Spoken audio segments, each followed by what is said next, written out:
It was a winter afternoon, the kind where the sun seems to play with the shadows, illuminating children's smiles and disguising any danger that might lurk.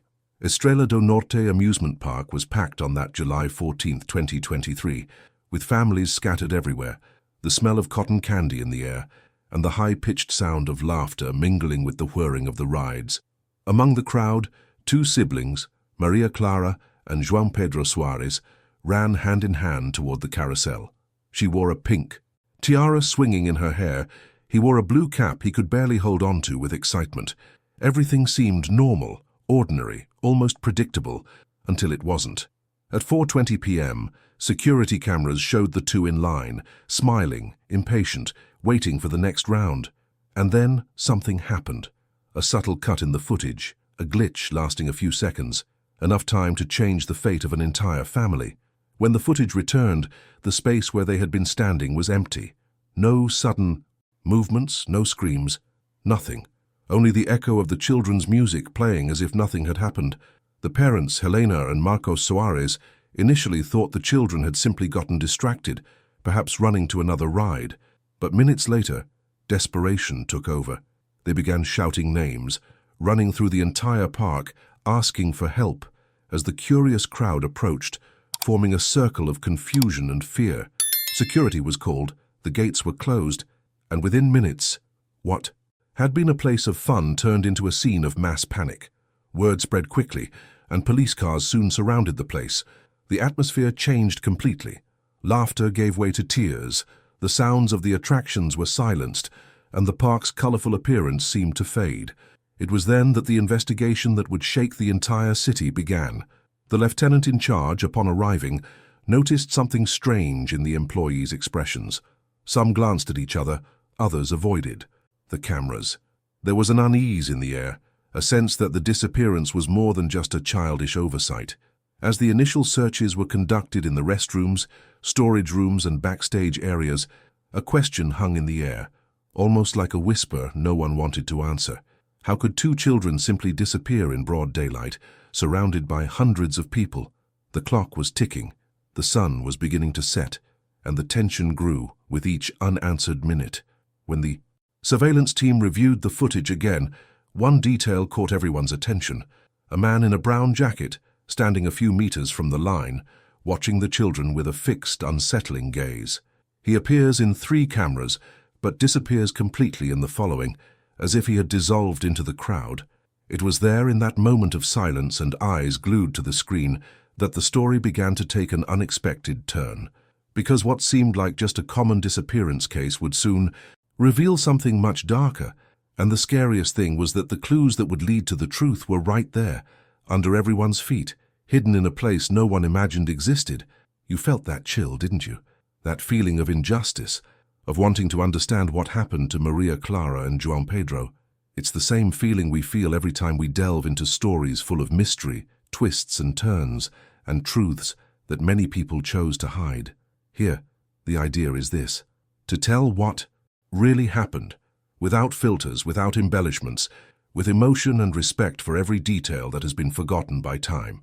This community is for those who revel in each discovery, for those who feel their hearts ache when the silence speaks louder and can't stop until they understand what was behind it all. So come be a part of this. Come with us to discover what no one had the courage to tell. Like now, to strengthen this mission, and click on subscribe so as not to miss the next case. Because what comes next is even more disturbing. Lieutenant Ana Beatriz Martins arrived at Estrella do Norte Amusement Park shortly after 6 p.m., just as the sun was beginning to set behind the flashing lights of the attractions, which, by her order, had all been turned off. The silence that pervaded the place was almost suffocating, as if the park had been emptied of the joy that had defined it just hours before. The sounds of the rides, the children's laughter, and the jingling of tokens had now been replaced by the dry sound of police radios and the suppressed crying of the children's mother, Helena Soares, who clung to her daughter's pink backpack as if holding on to the last memory of a dream that had ended. Anna observed everything with a steady gaze, but within her, an old feeling began to resurface, the memory of a case that had marked her life in a way she could never forget. She knew it wasn't just another disappearance, not after what she saw on the camera footage. That 47-second glitch didn't make sense. It wasn't a simple power outage, as the technicians tried to explain away. Something was wrong, and when something didn't make sense, it was because someone wanted it that way. Anna had always believed this. Ever since she was little, she'd learned that the scariest things don't happen in the dark. They happen in the light of day, when everyone thinks they're safe. As she jotted down details in her notebook, she looked around and noticed something curious. The park had a strange, almost heavy energy. The staff avoided approaching her, exchanged nervous glances, and seemed to be guarding something. It reminded her of the 2009 disappearance of her younger brother, Gabriel, who vanished under similar circumstances and was never found. Since then, Anna has vowed never to let another family go through the same hell she had experienced. The experience had transformed Anna into a different police officer. Rigid, obstinate, unable to accept the word impossible. And perhaps that was precisely why, upon hearing the account of security guard Carlos Henrique, who claimed to have seen a strange man watching the children with an old map in his hands, she knew instantly that it was no coincidence. A man in a brown jacket with a thin beard, a fixed gaze, and too calm. He was in more than one recording, always still, always observing, always in the busiest spots of the park. But mysteriously, in all the subsequent cameras, he simply disappeared. Anna asked to enlarge the images, analyzed each frame, and noticed that in one of them the man's reflection appeared in the window of a game booth. Only the reflection didn't match his actual position. It was as if there was a shadow where there shouldn't be one. She took a deep breath, trying to remain rational, but something in that park seemed to defy logic. That's when one of the officers, Sergeant Mura, approached and said they'd found something near the carousel area, a small children's bracelet attached to a railing, still with its star-shaped pendant. It belonged to Maria Clara.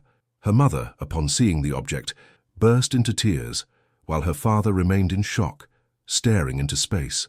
Anna, however, focused on a detail no one else noticed. There was a thin layer of dust on the metal railing, except at the exact spot where the bracelet was attached.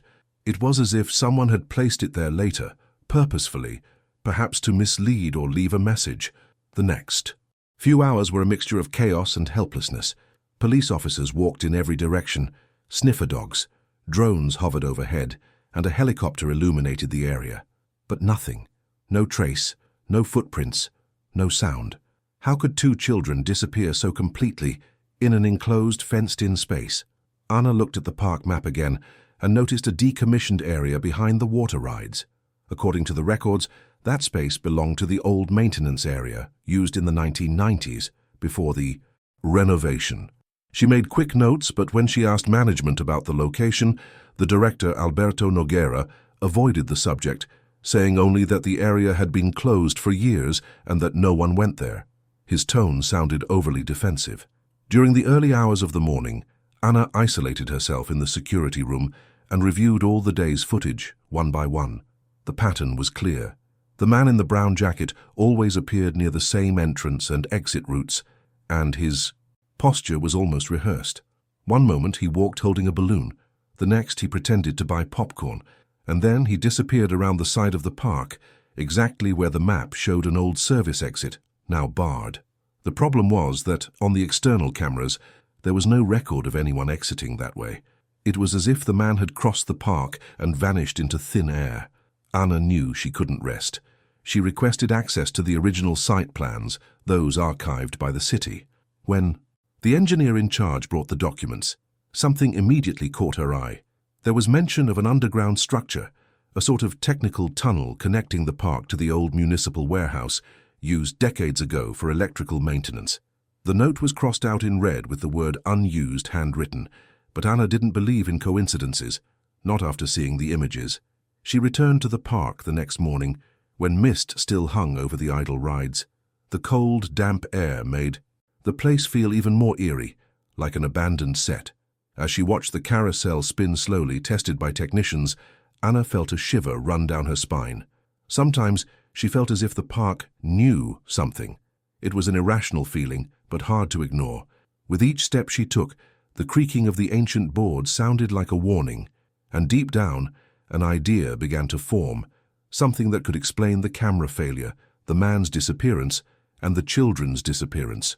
But before pursuing any leads, she needed proof, something concrete. She asked to speak to the employees again, and one of them, a ride operator named Tiago, ended up confessing something that would change the course of the investigation. He said that a week before the disappearance, he saw the same man in the brown jacket, talking to the maintenance manager in a low voice near the side gate. Tiago found it strange because the man wasn't wearing a badge and seemed to know the park very well, even mentioning areas that even the new employees didn't know existed. When Anna asked who the maintenance manager was, Tiago hesitated for a moment before answering, Miguel Rocha, a name she hadn't heard before, but one that would soon become the focus of the entire investigation. The problem was that when she was contacted, Miguel was no longer there. He had missed work that day and wasn't answering his phone. Anna closed her eyes for a moment, took a deep breath, and looked back at the carousel, now completely still. The reflection of the dimmed lights flickered in the glass of the control booth, and for a second she had the distinct impression she saw something moving behind the windows. A figure, a glow. Maybe it was just the reflection of the police officers' flashlights, maybe not. But deep down, Anna already knew she was facing something much bigger than a simple disappearance. And what she didn't yet know is that the answers she'd been searching for were about to take her back to the past. She'd sworn to bury forever. Ana Beatriz had been immersed in the case for 3 days when the first connections began to emerge. She barely slept, barely ate, and her tired eyes betrayed that something inside her was torn between professional duty and personal obsession.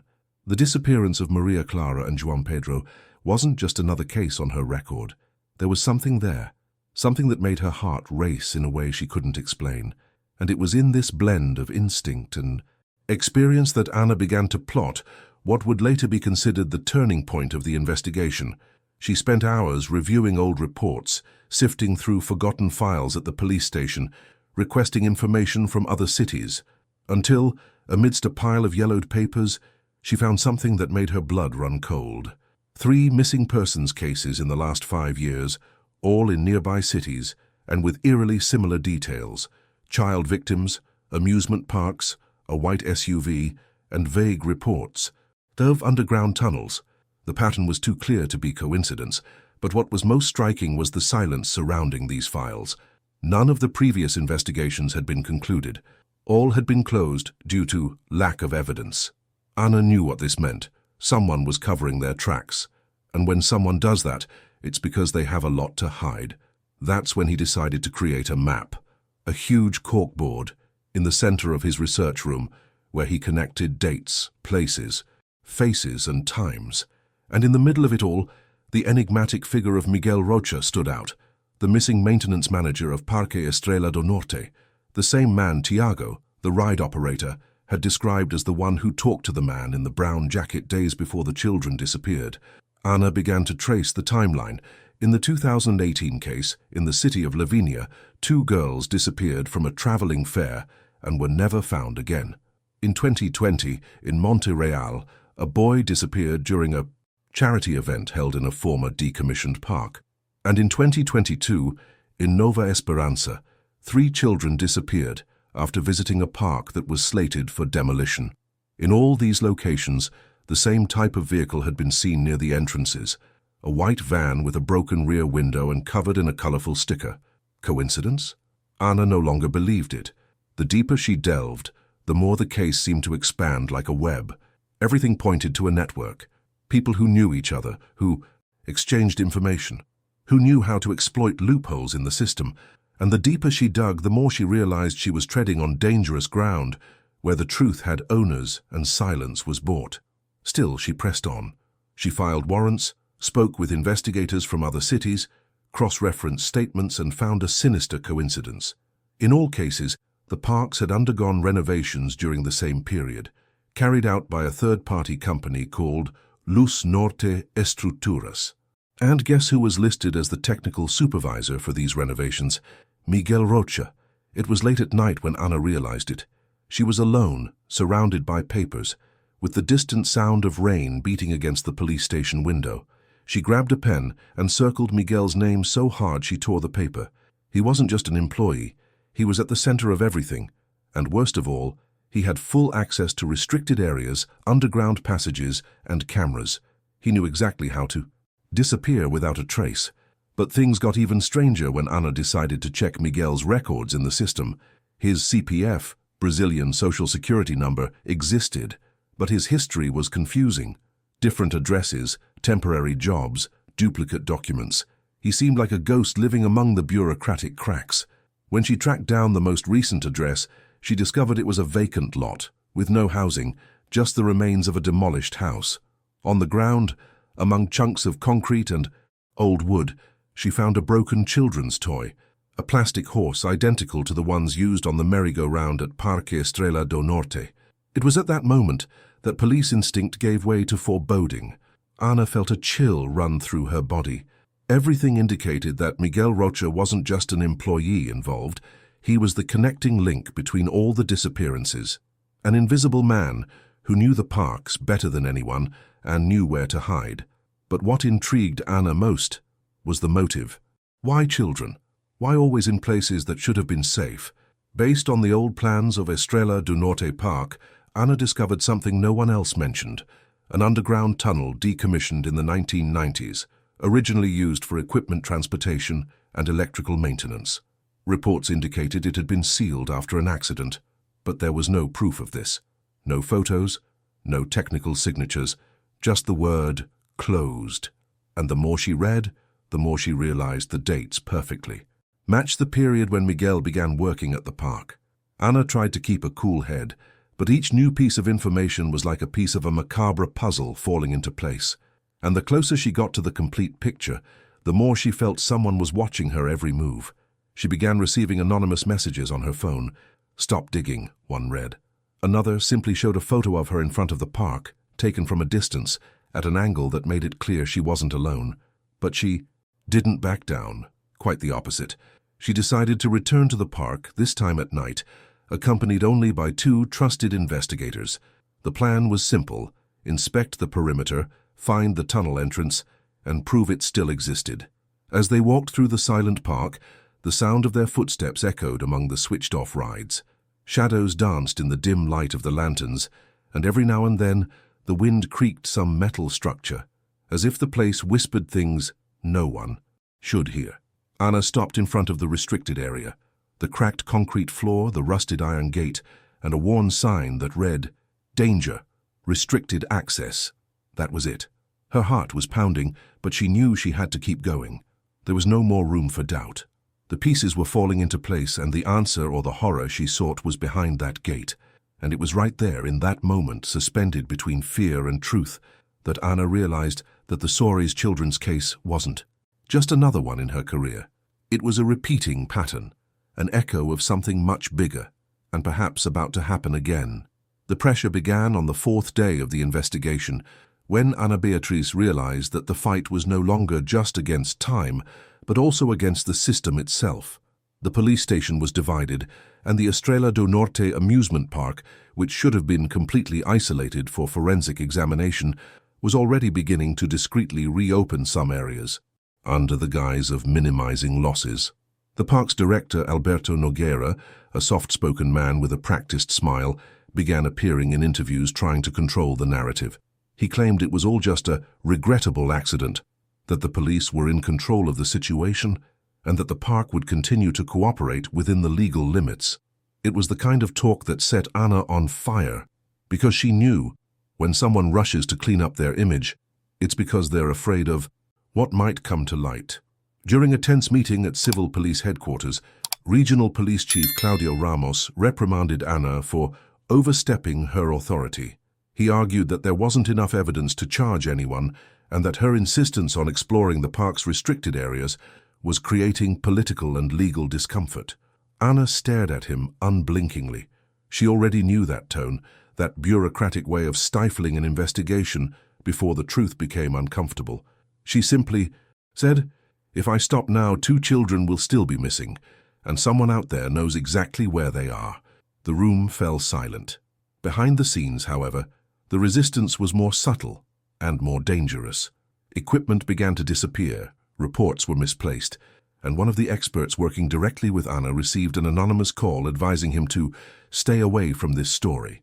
The message was clear. Big players were involved. Even so, Anna didn't back down. She was driven by something that transcended hierarchy, by that open wound that had been open since her brother's disappearance. And for her, each time the bureaucracy tried to stop her, it was as if she were losing Gabriel all over again. One afternoon, Anna was summoned to the park director's office. He greeted her with an expensive coffee and a false cordiality that bordered on cynicism. He said he understood her dedication, but requested discretion to avoid damaging the company's reputation. He offered partial access to internal files, as long as it was within the limits agreed upon by the board. Anna immediately saw through the game. She smiled slightly, feigning agreement, but mentally recorded every word, every expression, every tremor in his voice. He was the kind of man who tried to hide fear behind politeness. After that meeting, Anna left the office certain of one thing. A powerful force was trying to cover something up, and the closer she got, the more that force reacted. That night, she received an email with no sender, with just one sentence: "Don't trust those above you." The attached file contained a security video of the park, filmed from above, from an angle she had never seen before. In the video, a shadow moved exactly in the area where the cameras had failed on the day of the disappearance. Interestingly, the file was dated 2 days before the children's disappearance. Anna took the video to the police chief, but he refused to accept it as evidence, claiming it was unofficially obtained material. It was then that she realized the investigation wouldn't just be about the children's disappearance, but also about the corruption hidden within the institutions. And while she struggled to stay focused, Maria Clara and João Pedro's parents began to face pressure from the media, transformed into a spectacle of pain. Helena, their mother, began receiving messages from strangers, some offering help, others spreading absurd theories blaming the family itself. Anna saw the woman's desperation and recognized herself in it. She recognized the same emptiness she felt when her brother disappeared and no one believed her. It was this memory that reignited the flame of her obstinacy. She swore she wouldn't let the case be shelved, but to move forward, she knew she would have to push boundaries, and that meant acting on her own, without orders, without authorization. The stakes were much higher than her career. It was about justice, about truth, about ending the cycle that seemed to repeat itself before her eyes. That night, sitting in her car in front of the park, Anna looked at the iron gate illuminated by the yellow streetlights and felt as if she were being watched. The wind was light, but the air felt heavy. She lit a cigarette, even though she didn't like the taste, just to mask the trembling in her hands. An old song played softly on the radio, and the reflection in the mirror showed a quick movement behind her. She turned her head, but saw nothing. Even so, her heart raced. There was something there in the darkness waiting, and as she tried to control her breathing, an idea began to take shape. A risky, impulsive, but necessary decision. Because deep down, Anna already knew she could no longer count on anyone but herself, and it was at that exact moment that she decided that, permission or not, she would return to the park that very night, because there was a truth buried deep within, and someone was doing everything they could to keep it hidden. It was dawn when Ana Beatriz parked her car a few meters from the side gate of Estrela do Norte Park. The clock read 2:17 a.m. The city was asleep, but her heart was beating as if she were running a marathon. The air was cold, dense, and the wind carried the distant sound of rides creaking, even when turned off, as if the park breathed, watching who dared enter. Beside her were only 2 trusted men, Sergeant Moura and Detective Paulo Diniz. Neither had official authorization to be there, and they all knew that if anything went wrong, they would have to face the consequences alone. But Anna didn't care. Not anymore. For her, it was already too late to turn back. As she adjusted the flashlight attached to her vest, she looked at her companions and said quietly, "We'll go in, Scout, and get out quickly. No heroics, no fuss." Moura nodded, but fear lurked beneath the determination. Paulo, younger, breathed deeply, trying to hide his tension. The trio crossed the metal fence, cutting through, the old padlock that still held the gate in place. The sharp sound of the iron breaking echoed in the early morning silence, like a warning. And it was at that moment that Anna felt a chill run down her spine, that instinctive feeling that something was watching them there in the shadows. The park, lit only by the pale moonlight, seemed like a different place. The park's park rides had a morbid appearance, like sleeping giants. The ground still bore the marks of previous searches, but now everything seemed quieter, more untouched. They walked to the closed-off area where Anna believed the tunnel entrance was. She carried the park's old blueprints folded in her pocket, and for the first time, the route seemed to make sense. According to the records, there was a technical access point between the water ride area and the maintenance warehouse, exactly where, according to employee Tiago, Miguel Rocha used to work alone at night. When they reached the side of the old warehouse, they found an uneven concrete wall covered in graffiti and moss. Anna ran her hand over the cold surface until she felt something different, a crack. He beckoned them over with a gesture. Mura shone his flashlight and revealed a straight, almost imperceptible line, as if the concrete had been patched. Anna knelt down and, using a small pry bar, began scraping the surface. The texture wasn't pure concrete. There was a layer of plaster and wood beneath. She looked at Mura and simply said, "Here." Paulo took the sledgehammer and with 2 strong blows opened a hole large enough to see inside. The air that escaped was damp, musty and cold. A smell of iron and earth filled the room. Anna shone her light into the hole and saw steps spiraling downward, shrouded in a fine mist. It was the tunnel. It really existed. Her heart raced. For a second, fear and relief mingled. Fear of what they might find inside, and relief at finally having a solid clue. They descended slowly, one at a time. The sound of their footsteps echoed off the walls, and each breath seemed too loud. Their flashlights cut through the darkness, revealing pieces of rusted pipes, loose wires, and ancient inscriptions on the walls, perhaps made by workers decades ago. However, what caught Anna's attention was a recent mark, a number painted in red, 3-7. She ran her finger over the still rough paint. It was recent. Someone had been there. The tunnel stretched for nearly 50 meters before opening into a small underground room. Inside were the remains of wooden boxes, tools, empty bottles, and what appeared to be a child's blanket discarded on the ground. Anna knelt down, carefully picked up the fabric, and noticed the pattern of small stars, the same pattern that appeared on Maria Clara's backpack. Her stomach lurched. Mura and Paulo looked at each other, silent, knowing what it meant. The children had passed through there. Suddenly, a metallic noise echoed behind them, something falling. The 3 of them turned, quickly, weapons drawn, but no one was there. The sound had come from the beginning of the tunnel, up above. Anna signaled silence with her hand and turned off the flashlight. Darkness took over. For a few seconds, all that could be heard was the sound of falling drops and their rapid breathing. Then another sound. Footsteps. Slow, dragging. Someone was there. Mura readied her weapon, but Anna gestured to wait. The footsteps stopped. Silence. And then the sound of something being dragged along the ground, like a chain scraping against concrete. Anna turned on the flashlight again, illuminating the tunnel. Nothing. She ran to where the noise had started, but the path was empty. The hole they had entered through remained open, intact. No sign of movement. It didn't make sense. Paul whispered, "We should get out of here." And as much as she wanted to, Anna knew he was right. They already had enough to prove the tunnel existed. Continuing would be suicide.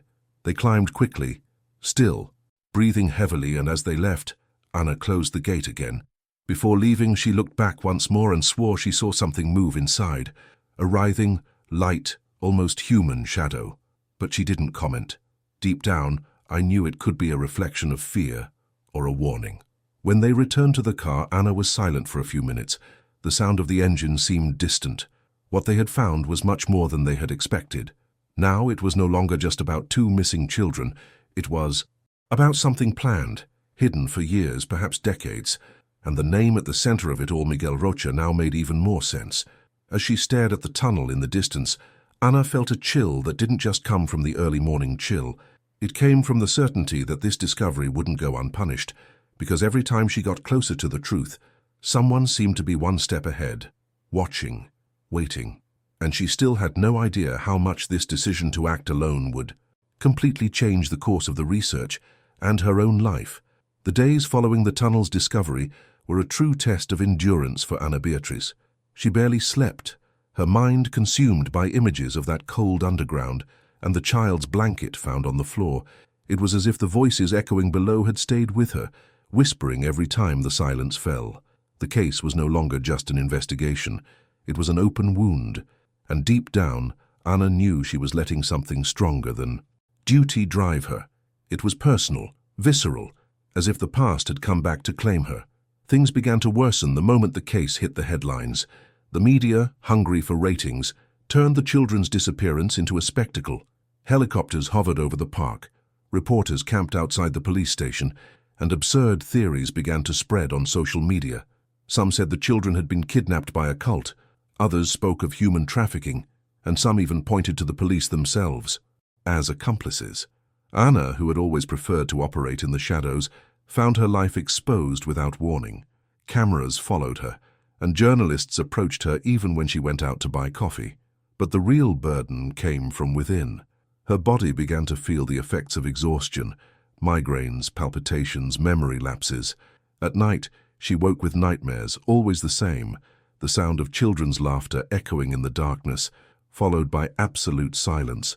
Sometimes she dreamed of her missing brother, Gabriel, calling for her from somewhere far away, and woke drenched in sweat, her heart racing. The company psychologist had suggested she take leave, but Anna refused. "The children are still out there," she said, repeating it like a mantra. The marriage, already fragile, began to crumble. Her husband Daniel tried to be patient, but the emotional distance had become unbearable. She had become a shadow within her own home, sleeping on the couch, going days without responding to messages and sometimes even forgetting to eat. On one particularly tense night, he tried to talk, but she cut him off with a coldness she didn't even recognize. "I can't stop now." And he, not knowing what else to say, just shook his head, grabbed his coat, and left.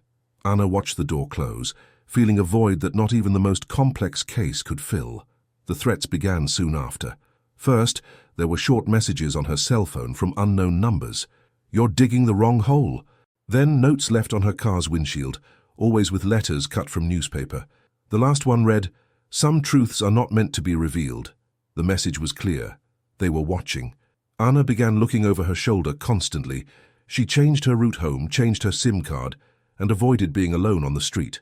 Even so, there was no sense of safety. Around every corner, she felt like she saw someone. A figure, a car parked for too long, a shadow moving too fast.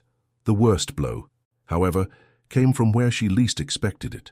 Chief Inspector Claudio, the same one who had tried to halt her searches, called her into a conduct evaluation meeting. He claimed that her nocturnal behavior and warrantless raids could jeopardize the case. Deep down, Anna knew what this meant. They were trying to remove her from command of the investigation, and they succeeded. She was temporarily removed, citing a psychological re-evaluation. But for her, this was tantamount to declaring war. That night, locked in her house, Anna sat in the kitchen with a pot of coffee and the park map open on the table. Notes were everywhere. Lines, arrows, dates, names. Everything pointed to Miguel Rocha. Only now he was a ghost. No address, no clues, no bank transactions. Nothing. How could someone just disappear like that? She wondered aloud, until something caught her eye. A detail in the corner of the map, barely noticeable. An unnumbered area of the park, cut from the original layout. A void between the aquatic section and the old events pavilion. An area that, according to the official archives, didn't even exist. It was then that she realized she might have been looking at the map wrong all along. The tunnel wasn't the destination. It was just the path. And this emptiness could be the key to understanding what really happened to Maria Clara and João Pedro. Before getting up to go to bed, she glanced at the clock. 3:09 a.m. Outside, the wind rattled the living room window, and a metallic clang echoed from the gate. Anna got up slowly, looked through the curtain and froze. From the gate, something hung gently, swinging. A small, childlike bracelet, just like the one she'd found stuck in the carousel's railing days ago. Only this time, there was a difference. On the star-shaped pendant, someone had written in red ink, "You are close." Anna took a step back, her heart racing. She looked around, but saw no one, only the darkness of the street, cut through by the dim light of the street lamp. The air grew heavy, and for the first time she felt truly afraid, not because of danger, but because of the certainty growing within her.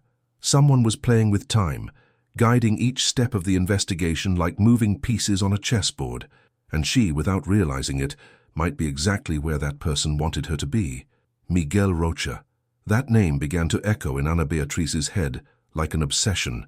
Every time she said it, something inside her tightened, not out of fear, but out of a nagging feeling that this man was more than just a piece of the puzzle. He was the center of it, a faded face, an invisible presence that seemed to blend into the shadows of every clue. The more she dug, the more he became a palpable ghost, the kind that hides in plain sight. Miguel was 52 years old, with a seemingly clean record, a contracted park employee for a little over 4 years. No one knew much about him, just the basics. He lived alone, had no family in the city, and was a quiet guy. Too quiet. Ana began to reconstruct her life like someone assembling a dossier on a silent enemy. She discovered that Miguel had previously worked at 3 other parks, the same ones where children had disappeared. In all the contracts, his name appeared discreetly, almost obliterated as if he were an administrative shadow. And the strangest thing, in 2 of these places, he used variations of his own name. In Lavinia, he was Miguel Duarte. In Monterreal, he signed as Rocha. Filho. The same face, different names, a clean record. With each new piece of information, Ana felt a chill. This was no coincidence. It was a meticulously constructed pattern. She began talking to former park employees, pretending to be doing routine research. That's how she met Nadia, a former cook at Lavinia's park who shared a disturbing detail.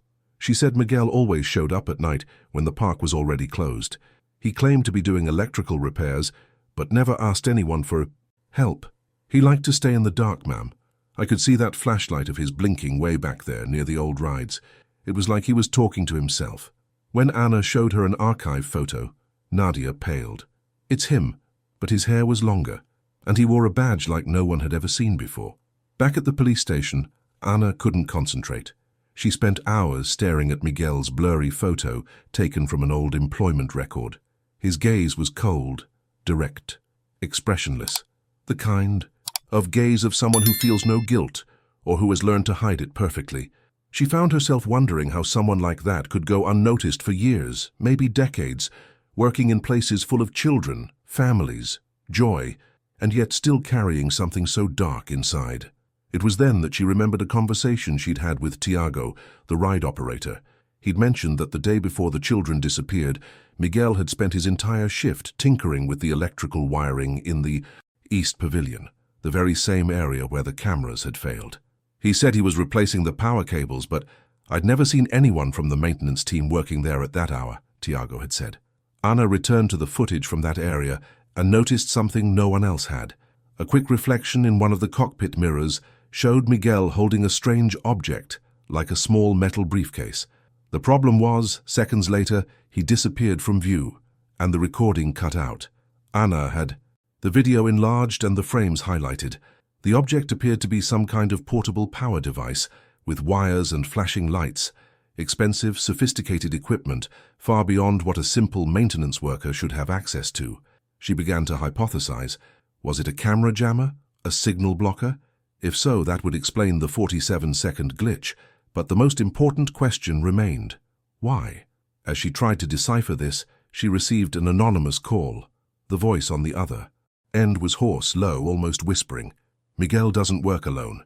Before she could react, the call dropped. Ana tried to trace the number, but it came from an unregistered prepaid SIM card. Still, those words lingered in her head. He doesn't work alone. She began reviewing all the names that had direct contact with Miguel at the park. Supervisors, caretakers, suppliers. And that's when she noticed something disturbing. In all the renovations he oversaw, there was always the same engineer, responsible for the underground plants, a man named Sergio Alvim. She scheduled a meeting with Sergio, pretending she just wanted to confirm technical data. The engineer was polite, but nervous.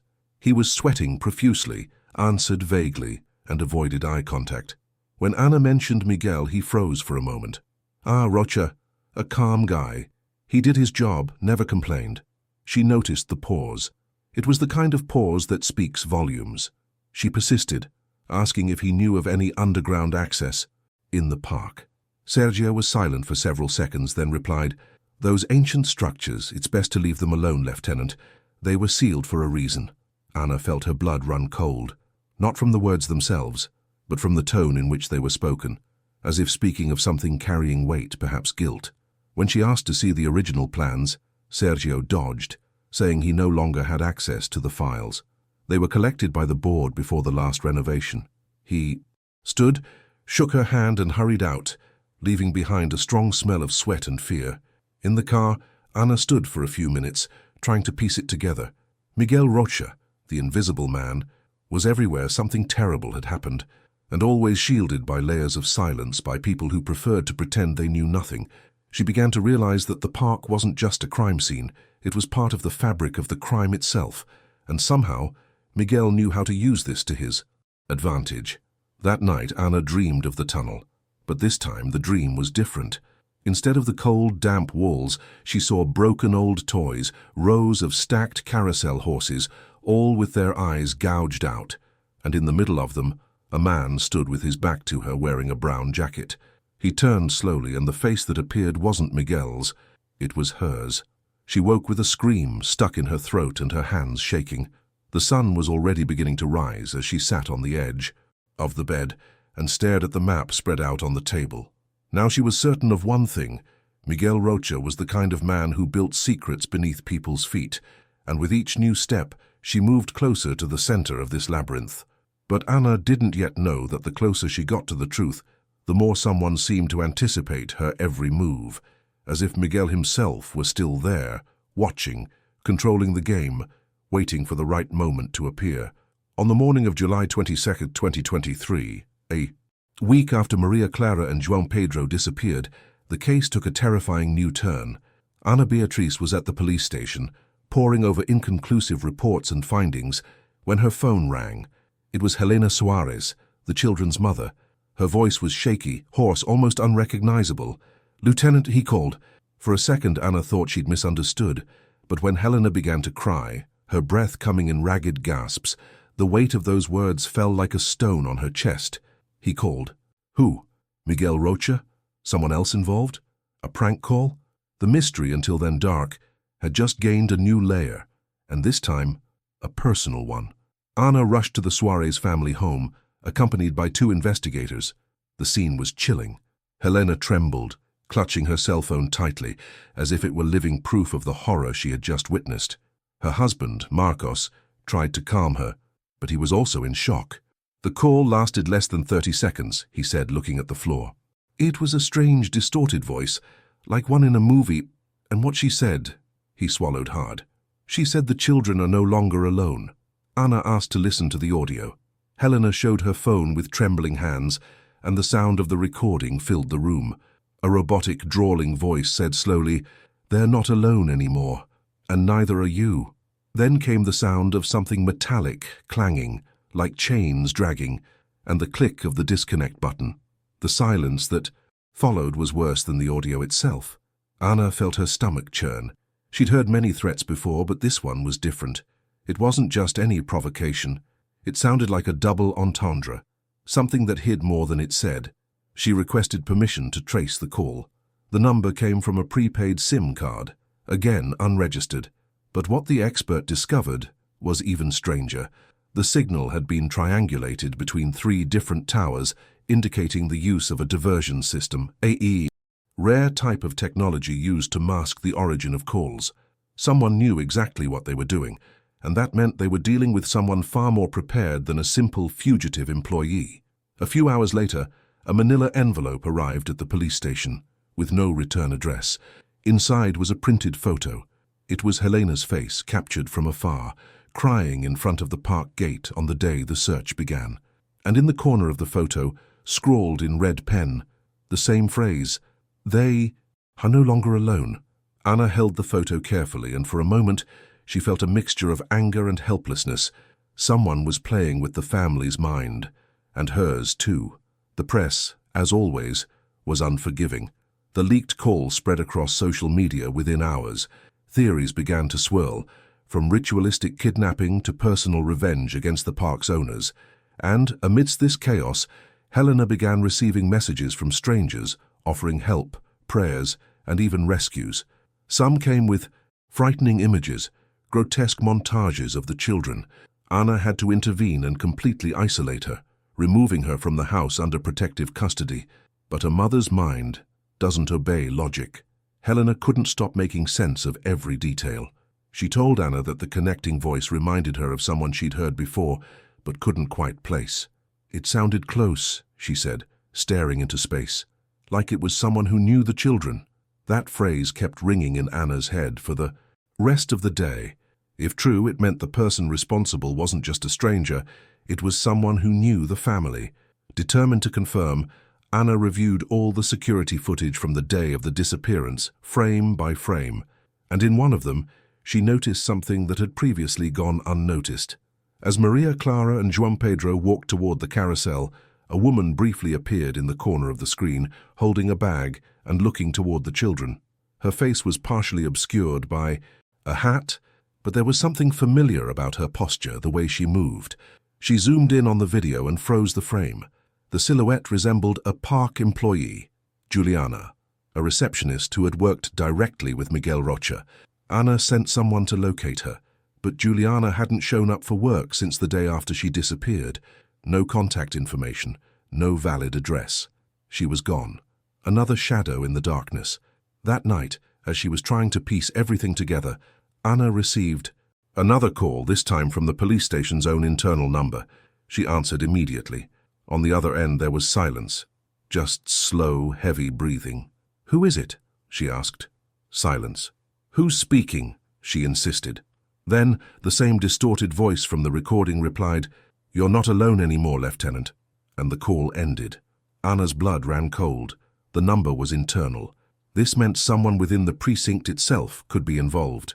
A traitor, an infiltrator. The game was closing in, and she felt the noose tightening from all sides. Now it wasn't just about finding two missing children. It was a race against time, against fear, and against an enemy who seemed to know her every move. Anna spent the night awake, sitting in front of the investigation bulletin board. The photos, the red lines, the names, everything jumbled together in her mind like a maze with no exit. Miguel Rocha, Juliana, Engineer Sergio, the park, the tunnel, the messages, the distorted voice.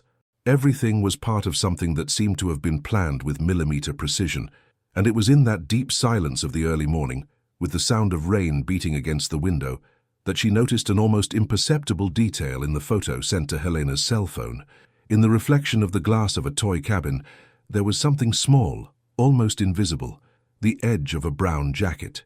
The same jacket, the same shadow, the presence she swore she'd felt in the tunnel. Anna's heart raced.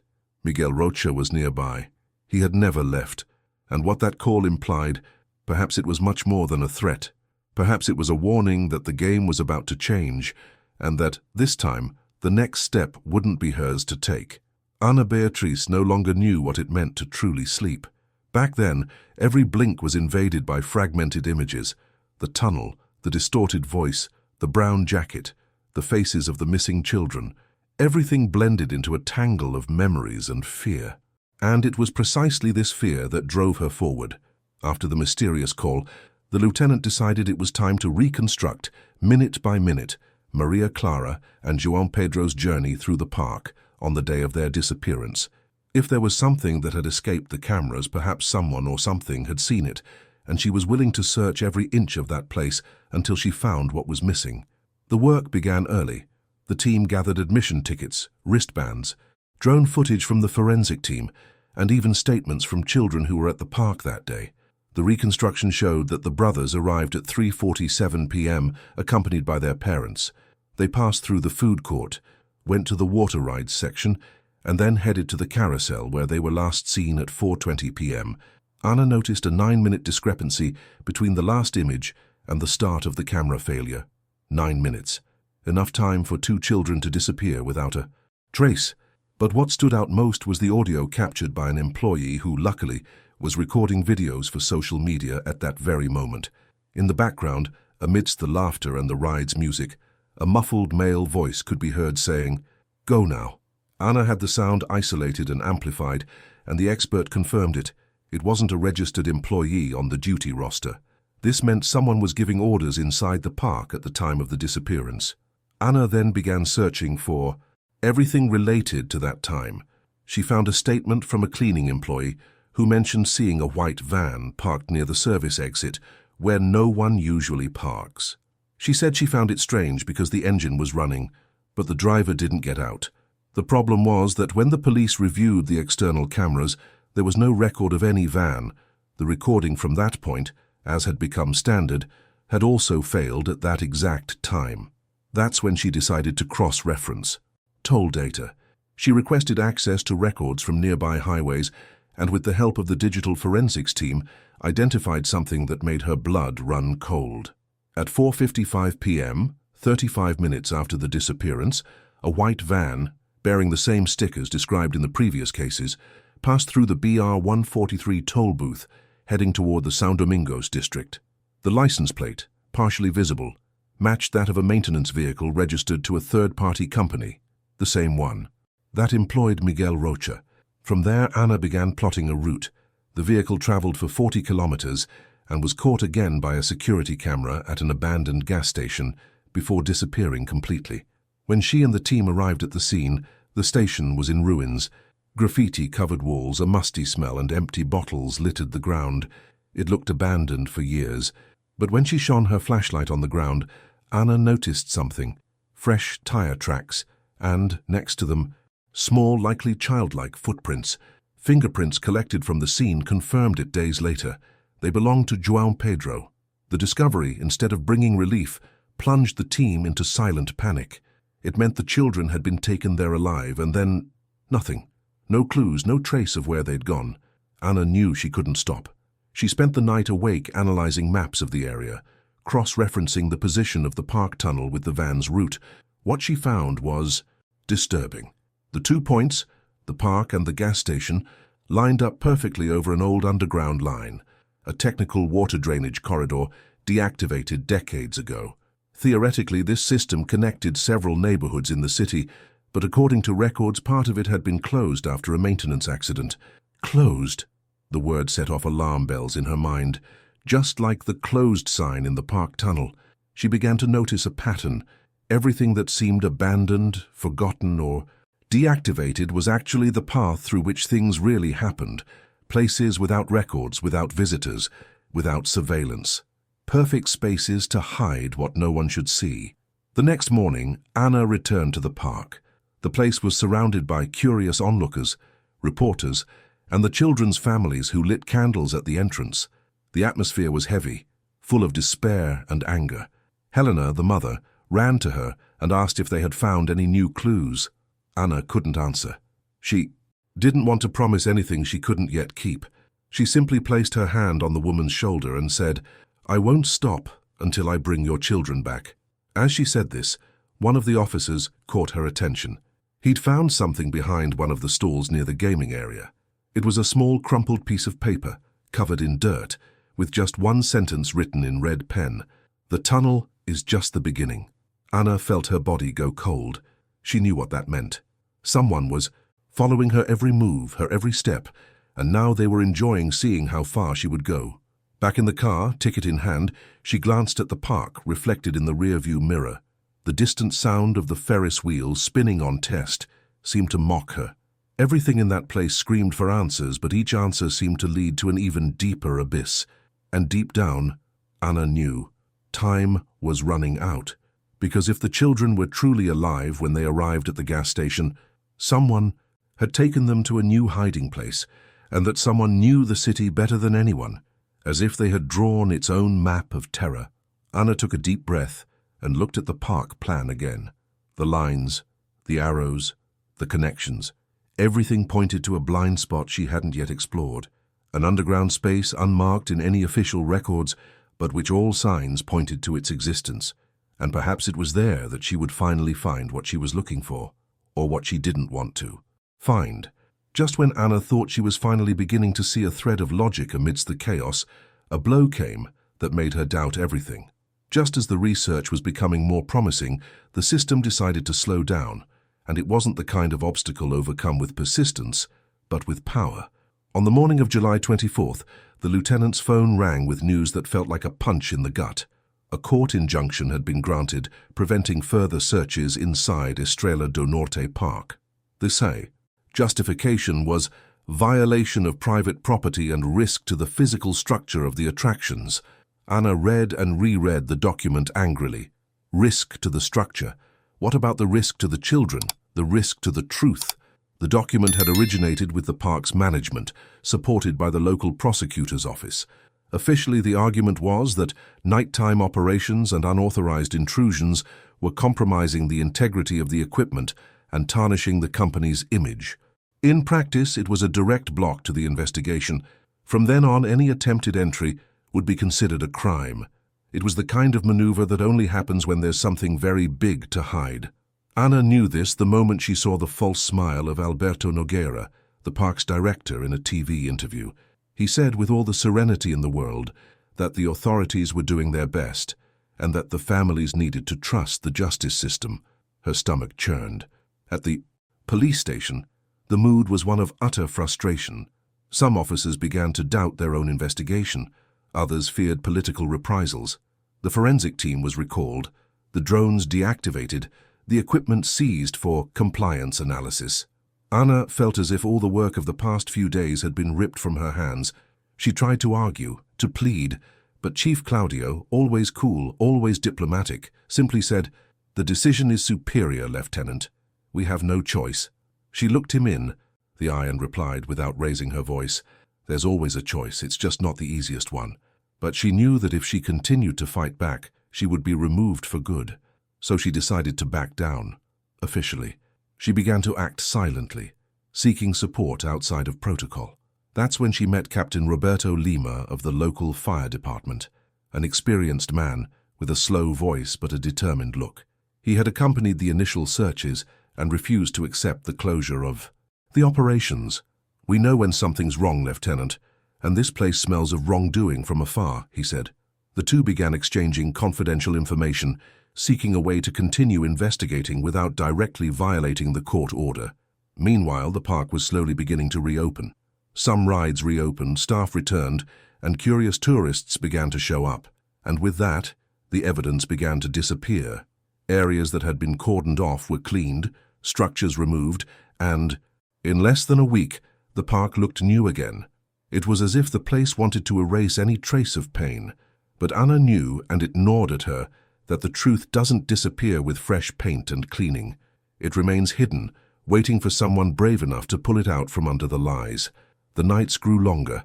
Anna reviewed her records at home, spreading documents across the table as if piecing together an invisible puzzle. But with each new piece, she felt the weight of helplessness. She knew where to look. She knew what to look for, but she could do nothing. The legal limit was now the highest barrier in the investigation. And worst of all, the anonymous messages returned, this time left in envelopes thrown on her doorstep. One of them bore a single sentence, "There's no point in digging, they've already filled the hole." The tension began to affect even the few remaining allies. Sergeant Moura, always loyal, began to avoid direct contact, fearing punishment for complicity. Paulo Diniz, the youngest investigator, requested a transfer. Anna understood, but it hurt. She felt alone, again. And this loneliness had the same bitter taste as the time her brother's disappearance was filed away. Everything seemed to be repeating itself. The neglect, the closed doors, the truth buried by vested interests. Only now she was no longer the powerless girl. Now she was the authority, and she had promised herself she wouldn't let the past repeat itself. In a final act of resistance, she requested a meeting with the police chief. She wanted authorization to at least investigate the park's outer perimeter, the nearby public areas. Claudio sighed, took off his glasses and said, "You don't understand, Anna. This isn't our case to solve." She tilted her head and calmly replied, "Then whose is it? The people who created it?" He looked away. The answer was there, in his silence. That night, Anna drove to the front of the park. The main gate was lit up, its colorful, lights reflecting off the wet asphalt. The Ferris wheel spun slowly as if mocking her. Standing in the car, she watched the reflection of the lights in the rearview mirror and thought of everything she had already lost: her brother, her marriage, her sleep, her peace. And yet something inside her still screamed, "Keep going," because what was at stake now was no longer just the disappearance of 2 children. It was proof that the entire system could be manipulated to hide the truth. She took a deep breath, picked up her cell phone and sent a short message to Captain Roberto. "They closed the tunnel. We'll open it again tomorrow." The park seemed calm, harmless, but Anna knew that calm was the perfect disguise for a secret about to be revealed. And deep down, a nagging feeling grew with each heartbeat. Something or someone was still inside, waiting for her. It was that same night, after sending the message to Captain Roberto Lima, that Ana Beatriz sensed something had shifted in the air. It wasn't just the tension. It was as if the situation had entered a new phase, that of someone who has crossed the line between what is right and what is necessary. The next morning, she met the captain at the fire station, in a makeshift cafe in the corner of the garage. He was in uniform, but with an expression that said it all. He, too, was fed up with inaction. "We're going to have to do this right, Lieutenant. No fuss, no witnesses. Only those who really want to know what's down." "There," he said, as he passed a worn map across the table. The paper, yellowed and marked with oil stains, showed what appeared to be the original plan for the park's foundation, and on it, a layout that didn't appear in any official document. Anne leaned in, studying the details. The drawing indicated 3 underground corridors converging at a single point. An old warehouse, deactivated since the 1990s, when the park was still municipally owned. "This access here," the captain said, pointing, led directly to a structure across the street, an abandoned building that once belonged to the city. Today, it's falling apart. That made her heart race. It was the first time anyone had brought in anything concrete that connected the park to another location. The captain continued, "One of my veterans, Mr. Joachim, worked on the original construction, and he remembers well a maintenance tunnel that connected the park to this warehouse. They said they sealed it with concrete after an accident, but he swears it was never actually sealed." In the afternoon, Anna and Roberto went to Joachim's house. He was a thin, slow-talking, yet impressively lucid man, 76 years old. He greeted them on the porch, holding a steaming cup of coffee. "I remember that tunnel like it was yesterday," he said, staring into space. "We'd go down some iron stairs, spend about 20 minutes walking inside, until we reached a huge warehouse. It was dark, damp, but solid. They said they used it to store old equipment, but I never saw anything inside, just some strange noises like dripping water and footsteps." Anna exchanged a quick glance with the captain. Joachim took another sip of coffee and added, "Years later, I heard that this warehouse was used as a storage facility for seized materials. Then it disappeared from the records. No one spoke of it anymore. But it's still there. I guarantee it." When Anna asked where the exact entrance was, Joachim hesitated for a moment, as if considering whether it was worth reliving. Behind the East Pavilion, there was an iron door camouflaged with paint, and if it's still as it was, there's a corridor underneath that leads to near the municipal warehouse. The captain wrote everything down, and Anna, undisguised in her excitement, thanked him. Before they left, Joachim grabbed her arm and said softly, "There's something down there that shouldn't be alive anymore." That phrase kept ringing in Anna's head the entire way. That night, she and the captain gathered a small team of volunteers, firefighters and experts who trusted them. No one mentioned an official operation. It was a silent effort, driven by faith in the truth. Starting at 11 p.m., they began setting up safety equipment, ropes, flashlights, and breathing masks. Access to the park was gained through a side opening, the same one Anna had used on her first foray. The plan was simple: locate the door Joachim had described and confirm that the tunnel actually connected to the warehouse. The park seemed even more eerie at night. Maintenance lights cast long shadows that seemed to move on their own. The wind made the rides creak, and the sound of metal echoed like distant wails. One of the firefighters, a young man named Estavo, murmured, "It feels like the place is alive, doesn't it?" No one responded. The tension was palpable. When they reached the East Pavilion, Anna shone her flashlight on the wall and began searching for the door. Minutes seemed like hours, until the captain called, "Here, He was knocking on a metal surface covered in a layer of peeling blue paint. When they removed the wooden plaque that concealed it, an old iron door with double locks and a faded inscription appeared. Technical access 04. Entry prohibited. Anna took a deep breath, grabbed the wrench, and began loosening the rusty bolts. The sound of creaking metal spread throughout the empty warehouse. For a moment, she felt like the entire park was listening. When the door finally gave way, a strong smell of mildew and rust filled the air. The tunnel opened up before them again, deeper than the first. The captain turned on the flashlight and took the first step. The walls were covered in cracks and marks of fresh plaster. Someone had been there recently. They walked in a single file, the sound of their boots echoing on the damp ground.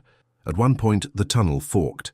Anna looked at the map and chose the right-hand path, which led toward what must have been the old warehouse. After about 10 minutes, traces began to appear. Torn pieces of paper, packaging, a broken flashlight, and, the thing that chilled everyone, a small child's bottle with the name Maria written on it in pen. The captain looked at Anna, and she felt a lump in her throat.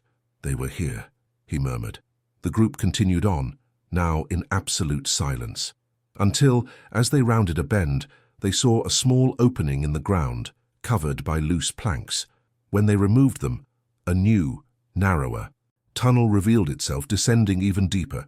Anna pointed her flashlight down and saw something glistening, a piece of pink fabric. It was identical to the dress Maria Clara had been wearing on the day she disappeared. The captain gestured for her to step back. "We need backup, we can't go down without it." But Anna barely heard. Adrenaline was taking over. Everything inside her screamed for her to keep going. It was at that exact moment that one of the firefighters' radios crackled, emitting a low noise followed by a whispered voice. "Go back." Everyone looked at each other, startled. The captain picked up the radio and asked who was on the line, but the noise grew louder, turning into a loud crackle that made the sound disappear completely. Anna stood still, her heart racing. The sound was coming from the back of the tunnel. For a few seconds no one moved. Then, from far away, a dull metallic thud, like a door slamming, and then a muffled sound that sounded like crying. Anna felt her entire body shiver. She didn't know if it was human, animal, or echo, but she knew it was real. And in that instant, everyone realized they weren't alone down there. She looked at the captain, and in a low voice said, "If someone is crying, someone is still alive." And without waiting for permission, she took the first step into the darkest tunnel, guided not only by her flashlight, but by a certainty burning within her, that she was about to find the answer the park had been trying to hide for so many years. What she didn't imagine was that that answer would come with something even the most experienced were prepared to see. The air was heavy, almost solid. Every breath inside that tunnel felt like an effort, a plea for survival. Anna descended the narrow steps, the flashlight trembling slightly in her hand as the sound of crying echoed from somewhere ahead. Low, intermittent, but unmistakable. Captain Roberto was close behind, and the firefighters formed a silent line. The smell of mold and rust mingled with something else, something Anna recognized from other incidents, the damp, metallic smell of a place harboring suffering. She tried not to think about it, to focus only on the sound. "Slow down," the captain murmured. But she was already in another state, her body driven by instinct, her mind fixed solely on finding whoever was there. The tunnel narrowed as they progressed. The flashlights revealed sections of old walls, children's scribbles, colored chalk marks, and, in some places, even small broken toys. A teddy bear without an arm, a plastic toy car, a pair of tiny shoes covered in dust. It was as if this place had once been a hiding place, but also a prison. The captain paused for a second and whispered, "This isn't new, Lieutenant. It looks like someone used this space a long time ago." Anna nodded, feeling her heart race. Suddenly, a chain came loose from the ceiling and slammed against the wall, causing everyone to turn, guns and flashlights raised. The sound spread like thunder within the confined space. Anna took a deep breath, trying to contain the fear threatening to explode in her chest. Then, up ahead, something moved. A shadow. Small, swift. She shined her light, and for an instant, saw eyes. Two wide eyes reflecting the flashlight, and a scream, short and desperate, echoed in the hallway. "Help!"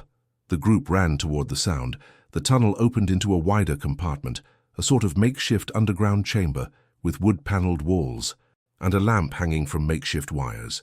On the floor were 2 dirty mattresses, a bottle of water, an old flashlight, and in the corner, huddled, Maria Clara and Juan Pedro, dirty, dehydrated, but alive. Ana felt her legs weaken. For a second, time stood still. The children stared at her as if in disbelief that someone had actually come. Ana fell to her knees and hugged them, unable to hold back her tears. "It's okay. It's over. You're safe," she repeated, even though she wasn't sure if that was true. But the joy lasted only seconds. The captain, who was checking the surroundings, shone his flashlight on an opening next to the camera, a makeshift table strewn with tools, ropes, and papers. Amidst the mess, a portable radio still hissed softly, connected to a wire that ran up the walls, and on the table a folder with notes. Ana leafed through them quickly and felt her blood run cold. They were reports, dates, names, ages, missing persons cases from the last 10 years, all linked to parks, children's events, and fairs. The name Miguel Rocha appeared as a technical signature on all of them. She didn't have time to think. A loud metallic noise echoed behind them, the sound of a door slamming shut. The captain's flashlight went out for a moment, and in the darkness a voice rang out, hoarse, slurred but recognizable. "I told you not to come down." Ana swung the flashlight toward the sound, and there he was. Miguel Rocha, standing at the tunnel entrance, his brown jacket. Dirty, his eyes fixed on her, his face calm, almost serene, as if he'd been waiting for this moment. "You don't understand," he said, taking a step forward. "They were in danger up there. I only brought here what the world had already forgotten." Ana stood, pointing the gun. "You kidnapped 2 children, Miguel. Is this what you call protection?" He smiled, a slow, almost sad smile. "Protection is not letting them become what I saw them become. Here, no one hurts anyone." His voice was soft, almost hypnotic, but his eyes said otherwise. A broken look, lost between lucidity and madness. "The cameras, the tunnels, was all of that you?" Ana asked. He shrugged. "Sometimes evil needs silence to work, Lieutenant, and silence has always been their favorite sound." The captain took a step forward, but Miguel held something up in his hands, a small detonator. "One wrong step and the roof collapses. You all disappear, just like the truths you try to hide." The children began to cry. Ana held the gun steady, her gaze locked on his. "Miguel, listen, you don't have to do this." He gave a half smile and said, "It's already done." The crack sounded dull. A small tremor ran through the ground, dust falling from the walls. The captain grabbed the children and shouted, "Out now!" Ana backed away, pulling Roberto by the arm. The tunnel began to vibrate, cracks spreading like webs. They ran blindly, the light from their flashlights trembling, the air thick with dust. Behind them, the deafening sound of a collapse. Ana felt the ground tremble beneath her feet, but she didn't stop. She only looked back once and saw Miguel standing in the same place, motionless, staring at her until the last second before everything was swallowed by the collapse. The team managed to escape through a side corridor and emerged in the East Pavilion covered in dirt, coughing, exhausted. The sound of the collapse still echoed from beneath the ground. The captain held the children, trying to calm them. Ana fell to her knees, breathing heavily. Tears mingled with the dust on her face. They were alive. Finally, alive. But the price would be too high. As the official rescue team was called and ambulances approached, Ana looked at the cracked ground and thought about Miguel's gaze, cold, resigned, and yet filled with a strange compassion. It didn't make sense. None of it did. And deep down she knew that tunnel might have collapsed, but the secrets it held were far from buried. Because amidst the rubble, there were still questions no one dared to ask. And one of them, pounding in her head, was simple and terrible. If Miguel said there were more of them down there, what exactly did he mean by that? The park's surface seemed like another world afterward. Sirens wailed, the ground was covered in dust, and the Ferris wheel, the same one that had once spun slowly and colorfully, now seemed to silently observe the chaos below. Ana staggered between paramedics, police. Officers and reporters already crowded outside, pushing microphones and flashbulbs as if the tragedy were just another spectacle. She couldn't hear anything clearly. Only the muffled sound of voices mixed with the constant ringing in her ears. The children were safe. That was the only thing her mind could process. Maria Clara and João Pedro, wrapped in thermal blankets, wept in their mother's arms. Helena knelt in front of them, sobbing, hugging, thanking God, and anyone else who would listen. It was a breathtaking, soul-rending reunion. Anna watched from afar, trying to contain her feelings, but the tears came anyway, silent, almost embarrassed. Captain Roberto approached and placed a hand on her shoulder. "We did it, Lieutenant. They're alive." Anna nodded, still unable to speak. Her entire body trembled, not only from the physical exertion, but from the weight of everything that had happened down there. "Miguel?" she asked hoarsely. The captain looked at the ground, shaking his head. Nothing. The tunnel completely collapsed. If he stayed down there, there was no way out. A thick silence formed between them. Anna didn't answer. Despite everything indicating otherwise, a part of her refused to believe that Miguel Rocha had simply died there. The way he looked at her before the collapse, that half-smile, there was something else, something she still couldn't understand. Hours later, the rescue scene had already devolved into a controlled chaos. Reporters shouted. Questions, families crowded together, and police cars came and went. Helena Suarez was taken to the hospital with the children, amid applause and tears from those watching. Anna stood there, motionless, watching the ambulance disappear down the road. She felt empty. What should have been a moment of ultimate relief actually felt like the beginning of a new burden, because now, instead of unanswered questions, she had answers that made no sense. By late afternoon, the news had spread across the country. Children rescued alive from underground tunnel at amusement park. Headlines called Anna a heroine, and broadcasters relentlessly repeated the same images. But no one knew what really happened down there. No one knew what Miguel had said before the collapse, nor what she had seen in those walls. Broken toys, children's brands, lists of names. No one imagined that the tunnel was just one among many. In the following days, Anna was called to a press conference. She sat in front of the microphones, the bright lights blinding her. Chief Claudio, now at her side, tried to take center stage, speaking of excellent cooperation between security forces. She simply listened, silent, as he took in every detail. When he finally gave the floor to her, Anna simply said, "The children are safe, and that's what matters."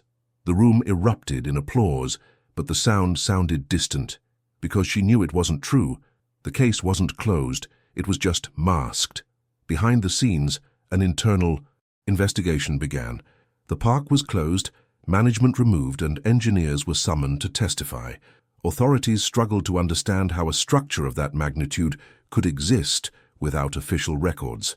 But Anna already knew the answer. It was because someone wanted it to exist in secret. Miguel Rocha hadn't done it alone.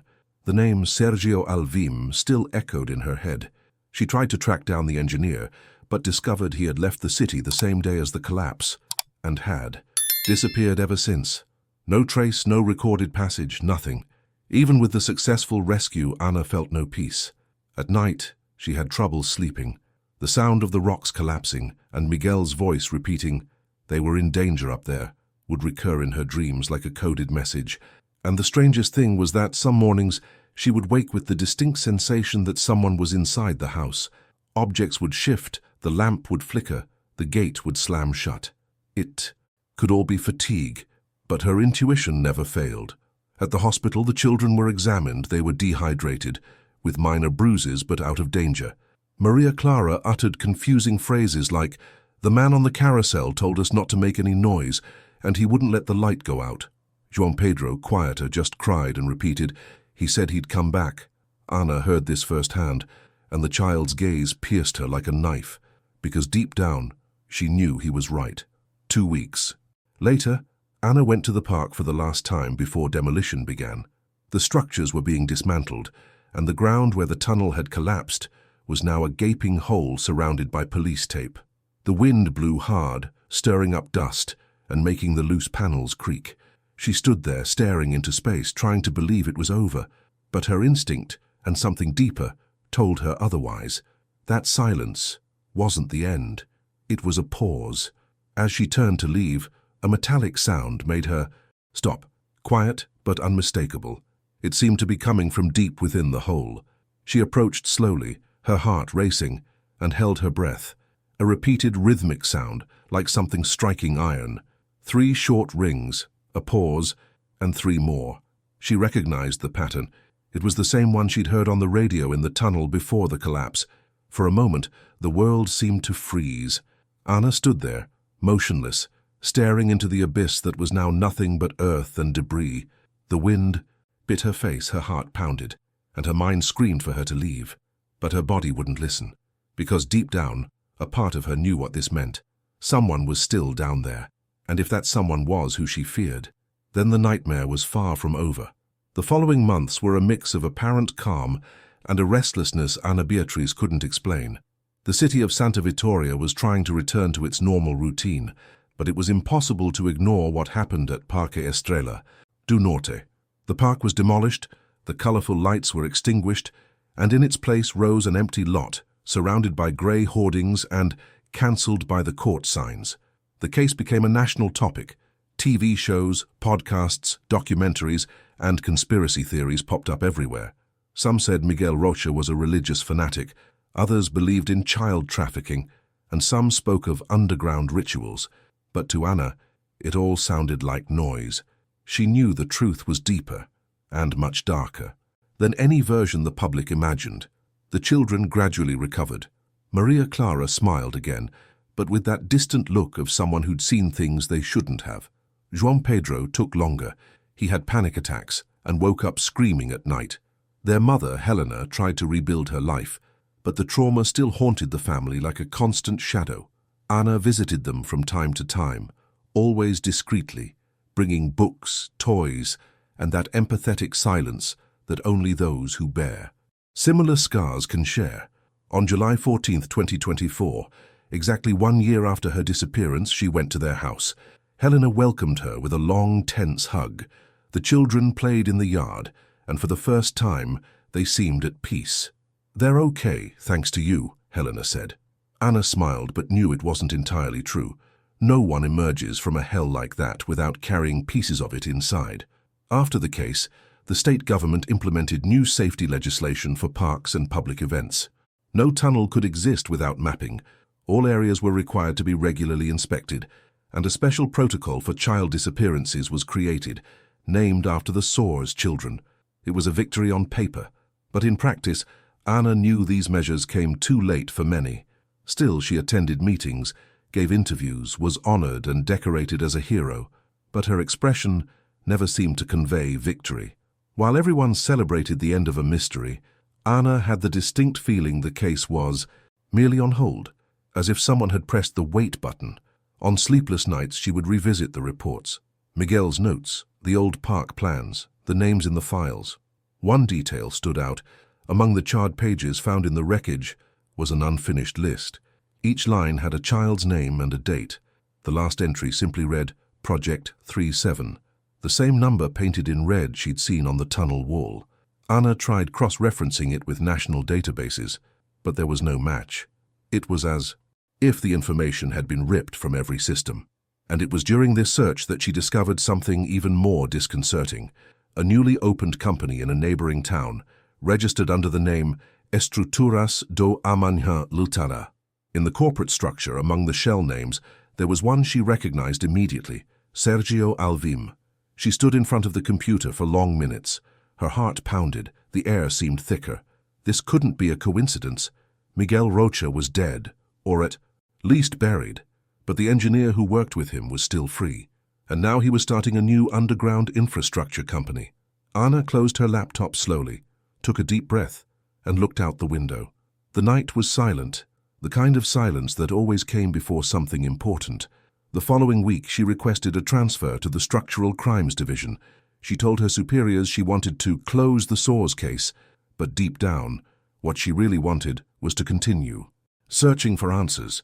In her new office, she hung a single photo on the board, one of the tunnel taken just as it began to collapse, captured by a firefighter's camera. In the corner of the image, amid the dust, a figure seemed to move. No expert could tell what it was, shadow, reflection, illusion, but Anna knew what she saw. It was a human silhouette, with its back turned, walking away from the light. One night, after a long day of work, Anna walked to the old park grounds. The place was now just packed dirt, overgrown with weeds, but the wind still carried that same smell of iron and rust. She knelt in the center of the lot and placed her hand on the cool ground. She closed her eyes for a moment, listening to the distant sound of the city. For a moment she swore she heard something down there. 3 short knocks, a pause, and 3 more. The same sequence, the same code. She opened her eyes slowly, her heart racing. She stood there motionless until the sound faded. Then she stood and looked around. The lot was empty, but she could feel it. Someone was still nearby. As she turned to leave, she saw something that made her stop. A piece of metal half buried in the earth, reflecting the moonlight. Anna crouched down and carefully pulled out the object. It was a star-shaped pendant, just like the one Maria Clara wore, but on the back there was something different, a recent hand-engraved design in a script she would recognize anywhere. 2 words, "See you soon." Anna stood, still staring at the small object in her hands, the icy wind biting her face. No sound, no explanation. Only the certainty that the story wasn't over yet, and that somehow someone, or something, was sending a clear message. The tunnel may have been sealed, but the secrets born below lived on, and now they knew exactly where she was. Now you can take a deep breath, right? Because after diving so deeply into this story, you understand the weight of every detail, the fear that ran through those galleries, and how the truth sometimes hides right under our feet. This video helped us see what many people prefer not to see, that behind every disappearance case lies a sequence of secrets, choices, and coincidences that should never have happened. And that's why, if this content made your heart race, gave you chills, or simply thought, "I needed to know this," then it fulfilled its purpose. Now it's your turn to keep this story alive. Your like helps the video reach more people who, like you, love true stories full of mystery and twists. And as the channel grows, new investigations gain momentum.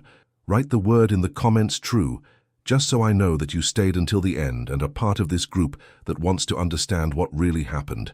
And take the opportunity to press subscribe down below, because the next video will open a new line of investigation, a story that connects this case to another disappearance that no one has had the courage to revisit until now. So stay with me here, because what's about to come is more disturbing, more real, and perhaps closer than you imagine.